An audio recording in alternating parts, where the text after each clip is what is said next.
আসসালামু আলাইকুম রহমতুল্লাহ। আব্বাস চাচার তাবলিগ। আজকের আমার আলোচনার বিষয় আব্বাস চাচার তাবলিগ।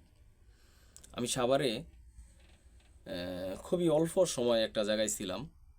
সময়টা বছরখানেক হইতে পারে বা একটু কম বেশি হইতে পারে, বেশি হবে সম্ভবত, কম হবে না। তো ওখানে ঠিকানাটা হইল আনারকলি বাস স্ট্যান্ড, কলমা, আশুলিয়া, সাভার। সাভার থানা এর দ্বিতীয় আরেক শাখা আশুলিয়া। আশুলিয়ার কলমা হইল এলাকা, এরিয়া, অঞ্চল। আনারকলি হইল বাস স্ট্যান্ড। এই বাস স্ট্যান্ডে একটা মুদি দোকান আছে। ওই এলাকায় ওই বাস স্ট্যান্ডে সব থেকে বড় মুদি দোকানটা ওইটাই। আর অন্যগুলো যেগুলো মুদি দোকান আছে ওগুলো ওই না থাকার মতো, কিছু চাল বিক্রি করে, এটা বিক্রি করে, ওইটা বিক্রি করে।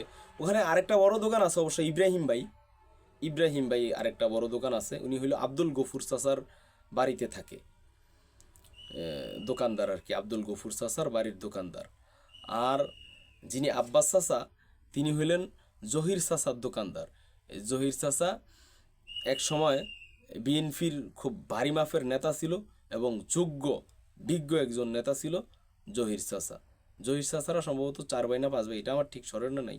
তবে জহির চাচা ওনাদের ভাইদের মধ্যে সবার ছোট। আসেন 2014 সালে এই জহির চাচা ফ্রলওয়ালো হইরা, শয়তানের দোকায় হোক আর আওয়ামী লীগের লোকদের পেশারে হোক, উনি আওয়ামী লীগে যোগ দিয়া বিশাল বড় মাপের জুলুম অত্যাচার শুরু করে দিছিল। যাই হোক, ওইটা বড় কথা না। বড় কথা হইল যে ওনাদের বাড়িতে যে দোকানদারটা ছিল আব্বাস চাচা, এই আব্বাস চাচা সলাতে তো আমরা যাইতাম, মসজিদে গেলে সলাতের সময় সাক্ষাৎ হইতো, তো খুব মহব্বত। আর এটার বিপরীত সাইডে আমার দোকান ছিল আব্দুল গফুর চাচার ওখানে আমার দোকান ছিল। আর এটার বিপরীত সাইডে জহির চাচার ওখানে আব্বাস চাচার দোকানটা ছিল। এই আব্বাস চাচা উনি তাবলিগের একজন নিয়মিত সাথী। ওনার চিল্লা আছে ন্যূনতম 20টা। আব্বাস চাচার চিল্লা আছে ন্যূনতম 20টা।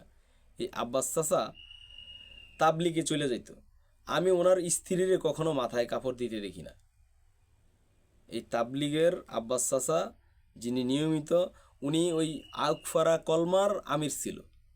এটাও ক্লিয়ার করি, কলমা আউকফারা, আউক সরেয়া রসু খ, আউকফারার কলমা এবং আউকফারার তাবলিগের ইনি আমির ছিলেন। কে? আব্বাস চাচা। এই আব্বাস চাচার দোকানের নাম ছিল আব্বাস জেনারেল স্টোর।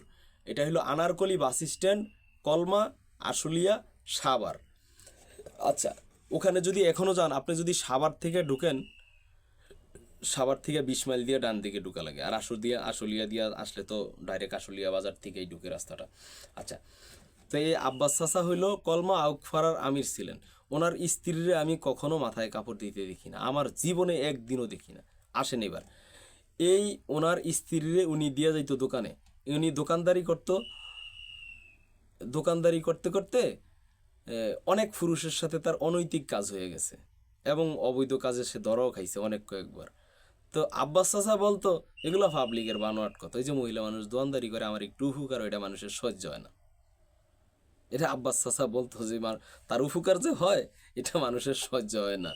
তো এক চাচা আছিল, যে চাচার বাড়িতে ভাড়া থাকতাম, গফুর চাচা, উনি আবার এগুলো দেখতে পারতো না। এমনি ধার্মিক হয়তো ওইভাবে ছিল না, বা দিনের বড় আলেম খাদেমও ছিল না, কিন্তু ইসলাম সম্পর্কে সচেতন ছিলেন। তো উনি কইতো মানুষের সহ্য হইব যেদিন দিয়ে একটা বাচ্চা টাচ্চা হয়ে যাইব আরেক বেটার তোমার বোর করে, সেদিন পরে ওই চাচারে খুব খেপতো আর চাচারে খালি লানত দিত। তো এই হইল আব্বাস চাচার তাবলিগ। নিজের স্ত্রী দোকানে বসায় দেয়, যে স্ত্রী কোনোদিনও মাথায় কাপড় দেয় না, এইভাবেই তারা দোকানদারি করে, আর সে এই ইনকামের টাকা দিয়েই তাবলিগ করে। তাহলে এই হইল আব্বাস চাচার তাবলিগ। এই হইল তাবলিগ জামাতের কলমা আউকফারার ওই সময়ের 2014 সালের আমিরের কথা। কেউ আমার সাথে যদি চ্যালেঞ্জ করেন, আলহামদুলিল্লাহ করতে পারেন। দেখেন আমি যে লোকেশন দিয়েছি ঠিক আছে কিনা, ওই জায়গায় এই লোক ছিল কিনা, 2014 সালে সে আমির ছিল কিনা, বাস আলহামদুলিল্লাহ।